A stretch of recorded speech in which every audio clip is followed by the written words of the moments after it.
اللہ تعالیٰ نے مطالبے دو کیے اور دونوں مطالبے ایمان والوں سے کیے، لیکن ان دونوں مطالبوں میں سے جو پہلا مطالبہ ہے وہ ایمان لانے کا مطالبہ ہے، تؤمنون باللہ ورسولہ، اور دوسرا مطالبہ ہے جہاد کا مطالبہ ہے، جہاد کرنے کا مطالبہ ہے، مال بھی لگانے کا اور جانیں بھی لگانے کا مطالبہ ہے۔ یہ ہے تجارت، یہ ہے سودا اللہ کے ساتھ جو کیا گیا ہے۔ اچھا، اس سودے کو جو زیادہ کھولا گیا ہے نا، وہ بالکل صاف کر کے جو بیان کیا گیا ہے، واضح الفاظ میں بیان کیا گیا، دو ٹوک الفاظ میں بیان کیا گیا ہے، وہ سورہ توبہ ہے۔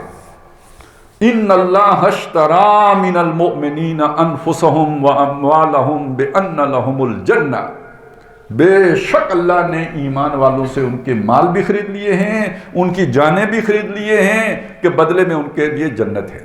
اب یہ اس کے ساتھ اس کا تقابل کر لیں، عذاب علیم سے بچیں گے تو کہاں جائیں گے؟ جنت میں۔ تو جنت اللہ نے دے دی ایمان والوں کو، لیکن بدلے میں اللہ نے مانگا کیا؟ قیمت ہے نا جنت کی، سودا ہے تو سودے میں قیمت ہوتی ہے، تو قیمت کیا ہے؟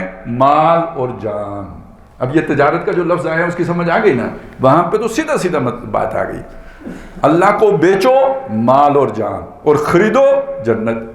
اللہ نے کیا بیچا؟ اللہ نے جنت بیچی اور بدلے میں قیمت کیا وصول کی؟ مال اور جان۔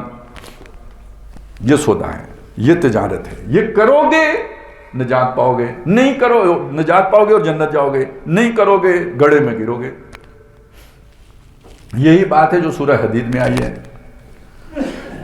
6 پہلی آیتیں جو سورہ حدید کی ہیں، اس میں اللہ تعالیٰ کی صفات، اللہ کا تعارف، اللہ کی شانیں وہ بیان کی گئی ہیں، اور جو 7ویں آیت ہے اس میں 2 مطالبے کیے گئے ہیں، فآمنوا باللہ ورسولہ وانفقوا مما جعلکم مستخلفین فیہ، ایمان لاؤ اللہ پر، اس کے رسول پر، اور خرچ کرو، لگاؤ اور کھپاؤ جس پر بھی تمہیں اللہ نے خلافت عطا کی ہے، جس پر اللہ نے تمہیں اختیار دیا، جان پر اختیار ہے، مال پر اختیار ہے، اس کو لگاؤ اللہ کی راہ میں۔ اسی کا دوسرا نام جہاد ہے، انفاق ہی کا دوسرا نام جہاد ہے۔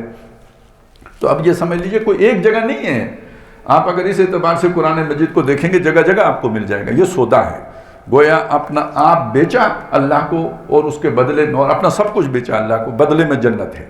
یہ سودا پکا کرو گے تو نجات پاؤ گے، نہیں کرو گے تو خسارہ ہوگا، نقصان میں رہو گے، ٹوٹے میں رہو گے۔